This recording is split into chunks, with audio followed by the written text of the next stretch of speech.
Les efforts de l'Europe pour préparer ses forces armées en prévision d'un conflit majeur avec Moscou ont ouvert de nouvelles voies, alors que la guerre Russie-Ukraine est entrée dans une nouvelle phase ce week-end, après une opération historique des services de sécurité de Kiev.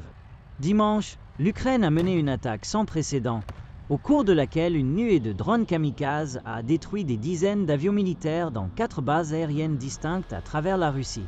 Maintenant, alors que Vladimir Poutine prépare sa réponse, les dirigeants européens et les chefs de la défense travaillent pour s'assurer que leurs armées puissent faire face à toute menace venant de Moscou.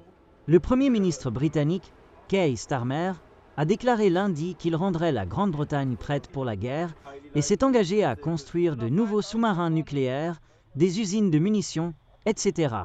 Le chancelier allemand, Friedrich Merz, a déclaré la semaine dernière que Berlin financerait la production de missiles à longue portée en Ukraine, après que le Parlement ait approuvé plus tôt 500 milliards d'euros pour les dépenses de défense.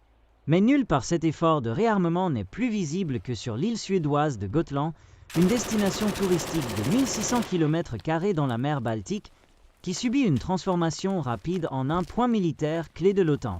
Gotland est considéré comme un futur centre de l'OTAN et une première ligne de défense contre l'agression russe.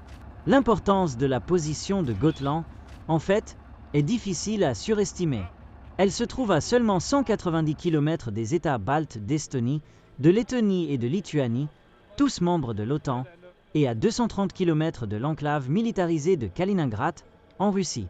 Avec la Suède désormais membre de l'Alliance, Gotland offre aux pays alliés une base idéale d'où ils peuvent surveiller et contrer les menaces aériennes et maritimes russes sur la mer Baltique, et en temps de guerre, assurer une couverture aérienne pour les troupes de l'OTAN engagées en Europe, qui frapperont les positions tenues par la Russie.